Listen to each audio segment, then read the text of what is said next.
Be gone, perfect shiny teeth!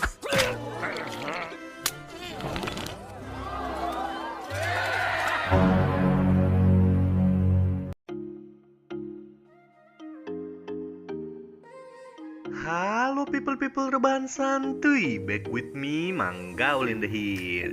Bagaimana kabar kalian guys? Apakah masih stay to the santuy ataukah kalian sudah merasa sok sibuk seperti Manggaul? Nah, pada kesempatan kali ini Manggaul akan membawakan sebuah alur cerita yang sering kalian request entah di YouTube maupun TikTok. Filmnya berjudul SpongeBob Spawn on the Run. Film yang berdurasi kurang dari 90 menit ini akan membuat kita lebih mengenal tentang arti kekeluargaan. So, karena Manggaul tidak mau lebih lanjut untuk men-spoiler, kita langsung capcus aja ya kan? Seperti biasa, tanpa banyak bacot, banyak kecot, dan banyak cocot lagi, let's go to full alur cerita.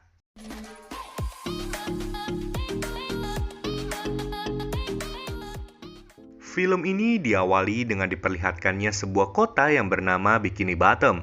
Bikini Bottom merupakan tempat di mana awal mula kehidupan aneh tercipta namun menyenangkan.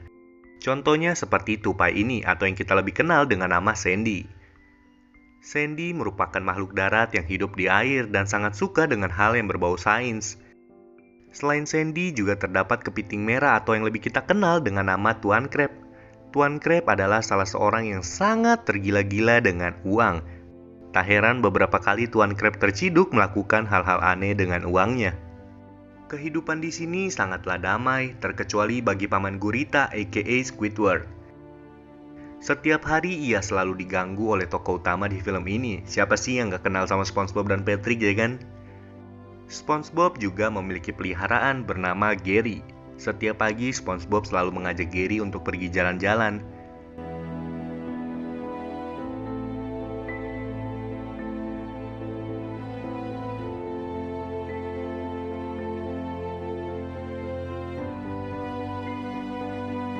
Setelah berjalan-jalan, SpongeBob kemudian melanjutkan agenda dengan bekerja menjadi seorang koki di restoran yang bernama Krusty Krab. Dari namanya saja kita udah tahu bahwa pemilik Krusty Krab adalah si Mr. Krab. Oh iya, Squidward juga bekerja di Krusty Krab loh. Ia merupakan seorang kasir yang selalu diganggu oleh SpongeBob. Tidak di rumah, tidak di tempat pekerjaan, anjay. Stop your loafing, Mr. Squidward. There's work to be done around here. Seperti biasa, Krusty Krab yang baru dibuka langsung diserbu oleh orang-orang yang ingin menikmati kelezatan dari Krabby Patty. Hal itu juga tentunya mengundang perhatian Plankton. Plankton yang merupakan musuh bebuyutan Tuan Crab masih saja merencanakan untuk merebut resep rahasia Krabby Patty.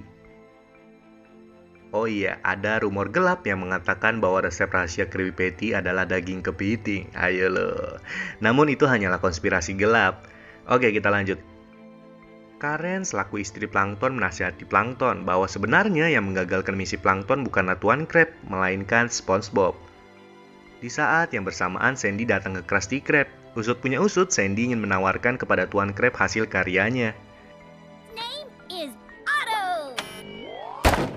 My name. Awalnya Tuan Crab tidak mau, sampai Sandy berkata bahwa robotnya ini tidak perlu digaji. Alhasil membuat hati Mr. Crab terang benderang. He's me own son. Thank you, Daddy. Namun tak sampai 5 menit Mr. Crab malah membuangnya, dikarenakan robot ini selalu berkata akan memecat Tuan Crab. Don't make me call security. What? Lalu Karen yang menemukan robot itu malah membawanya masuk. Malam harinya atau di saat Krusty Krab tutup, tentunya SpongeBob langsung bergegas untuk membersihkan seluruh ruangan Krusty Krab.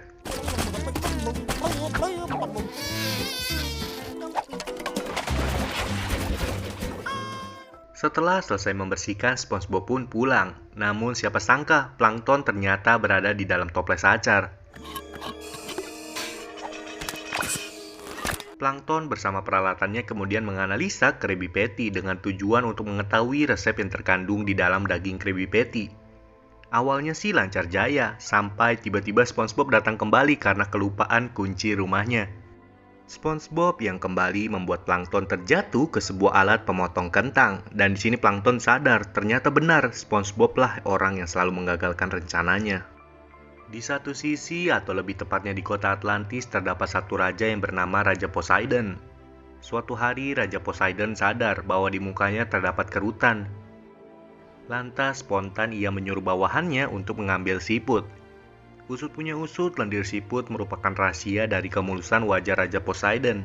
Namun, hal buruk malah menimpa Raja Poseidon. Ternyata siput yang dibawakan sudah tidak memiliki lendir. Bawahannya juga berkata bahwa seluruh populasi siput telah habis digunakan oleh Raja Poseidon. Mendengar hal itu, tentunya Raja Poseidon marah. Ia lantas langsung menyuruh untuk menyebarkan sayembara kepada siapa saja yang dapat membawakan seekor siput. Sayembara ini tentunya terdengar sampai Bikini Bottom dan orang yang pertama mengetahuinya adalah Plankton. Di sini Plankton langsung kepikiran tentang Gary, di mana jika Gary menghilang maka otomatis SpongeBob juga akan menghilang. Oh yeah. Harry, get rid of SpongeBob. SpongeBob yang baru pulang ke rumah kaget melihat rumahnya kosong tak bersuara. SpongeBob yang sadar akan Gary hilang langsung menyebarkan foto hilang. Berselang beberapa jam, Patrick datang ke rumah SpongeBob untuk memberitahu bahwa Gary menghilang. Patrick juga tak sengaja menemukan kertas sayembara milik Plankton dan disinilah mereka sadar bahwa Gary dibawa ke kota Atlantis. Gary's been snail-napped! This King Poseidon sounds like a tough customer. Mereka kemudian berencana untuk pergi ke kota Atlantis. Tapi tiba-tiba Plankton datang dengan membawa kapal beserta robot milik Sandy. Plankton kemudian berkata bahwa ia akan meminjamkan kapalnya untuk mencari keberadaan Gary. Take them to the lost city of Atlantic City and don't ever come back! SpongeBob dan Patrick mulai berkendara menuju kota Atlantis. Kepergian SpongeBob malah berdampak buat Tuan Krab, di mana pelanggan Krusty Krab pada marah melihat tidak ada satupun Krabby Patty yang sampai ke tangan mereka. We wouldn't be in this mess if SpongeBob was around. Di sisi lain, tiba-tiba SpongeBob dan Patrick sudah berada di daratan. Awalnya mereka berpikir ini hanyalah mimpi semata. You amuse me, SpongeBob. Two people can't have the same drink. This must be a dream. Tapi tak lama mereka sampai di sebuah kota yang bernama Kota Jurang Maut. Di kota ini mereka disambut oleh semak-semak yang dapat berbicara. Kalau tidak salah namanya adalah Sage. Here to help you on your journey, SpongeBob. Sage memberikan mereka sebuah koin yang dimana Sage berkata koin ini mengandung unsur keberanian. Sage juga menyuruh mereka untuk masuk ke sebuah bar. Di saat SpongeBob dan Patrick masuk, mereka malah dikejutkan oleh sosok bajak laut zombie. Sage kemudian datang untuk memberikan mereka sebuah tantangan. Tantangan dari Sage simple, hanya menyuruh SpongeBob dan Patrick untuk melepaskan jiwa-jiwa mereka dari bar ini. SpongeBob dan Patrick kemudian memberitahu bahwa mereka akan melepaskan jiwa orang-orang yang berada di bar ini. Tapi sayang, tak lama dari arah luar pemimpin mereka datang.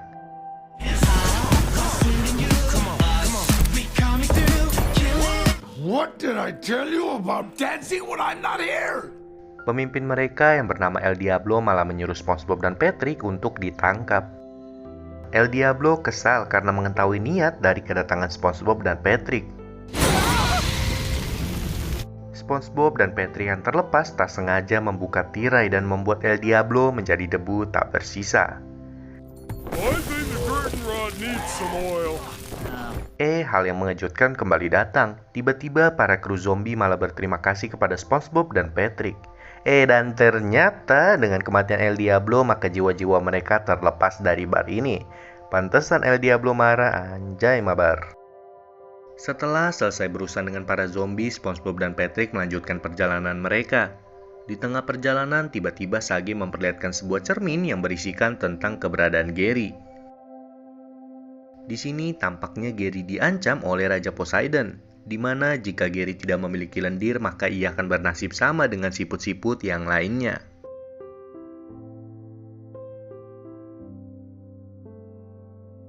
Di satu sisi, tepatnya di Krusty Krab, Tuan Krab yang sudah pasrah dikunjungi oleh Plankton.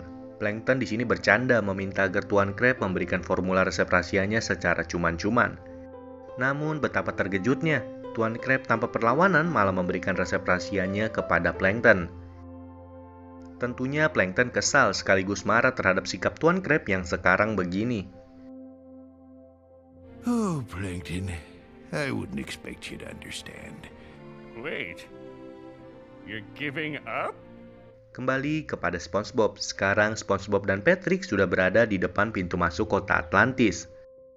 Sebelum masuk, Sage berpesan kepada mereka agar jangan tergoda dengan hal-hal dunia tentang kota Atlantis. Tapi ternyata... Burn, baby.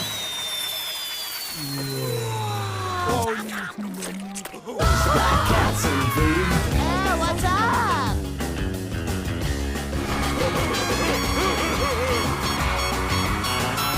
Di satu sisi, Sandy berkunjung ke rumah SpongeBob. You in here? SpongeBob? SpongeBob? SpongeBob? That's weird. Sandy yang tidak mendapati SpongeBob lantas langsung pergi menuju ke Krusty Krab. Di sini Tuan Krab menjelaskan bahwa SpongeBob sudah beberapa hari tak masuk bekerja. Tak lama TV menyala dan menyiarkan tentang pemberitaan eksekusi mati SpongeBob dan Patrick. The execution of the suspects in the Aqua Room this Friday. Raja Poseidon juga akan mengundang salah satu musisi terkenal yang kebetulan merupakan idola Squidward. Squidward yang excited langsung senang dong dan menyarankan mereka agar pergi secepatnya untuk menolong SpongeBob. Plankton juga datang karena ia merasa bersalah tentang kejadian saat ini. Plankton berpikir bahwa ini adalah ulahnya. Berselang 4 jam kemudian, para penjaga mulai menjemput SpongeBob dan Patrick untuk diadili. Di saat saksi ingin berbicara, tiba-tiba Sandy datang. Ia malah menjelaskan bahwa sebenarnya SpongeBob adalah orang baik. Sandy juga memberitahu masa kecilnya bertemu dengan SpongeBob. Sandy bercerita bahwa SpongeBob lah yang menyemangati mimpi-mimpinya selama ini. Kemudian Patrick melanjutkan kata-kata Sandy. Patrick berkata, SpongeBob memang bersalah, tapi ia melakukan kesalahan bukan karena kecerobohannya, namun karena ia ingin menolong sahabatnya. Patrick juga bercerita tentang masa kecilnya dengan SpongeBob. Patrick berkata bahwa SpongeBob merupakan satu-satunya orang yang mau menemaninya di saat hatinya sedang sedih. My heart, buddy. Squidward yang takut terseret ke dalam masalah langsung berkata, "Aku membenci SpongeBob, aku ingin SpongeBob menghilang dari dunia ini. Namun tanpa kehadiran SpongeBob hidupku tak berarti. Hidupku seperti ada yang kurang." Tuan Krab juga menambahkan bahwa usahanya sekarang laku bukan karena kerja kerasnya, namun karena ada SpongeBob. Ia selalu masak menggunakan hatinya yang lembut sehingga makanan yang tercipta sangatlah enak. Setelah dengan drama yang cukup membuat semua orang menangis, mereka semua kemudian melanjutkan dengan melakukan tarian. Mereka melakukan tarian bukan untuk kesenangan semata, namun untuk mengambil Gary dari tangan Raja Poseidon. Raja Poseidon yang baru sadar langsung menyuruh seluruh prajuritnya untuk menangkap kelompok SpongeBob. Di satu sisi, kelompok SpongeBob bersembunyi di sebuah patung armor yang berada di ruang senjata. Terjadilah pertarungan yang tak bisa dielakkan. Kelompok SpongeBob juga terus berlari sampai berhasil keluar dari kastil Raja Poseidon. Namun sayang, di luar ternyata mereka sudah ditunggu oleh ratusan penjaga Raja Poseidon.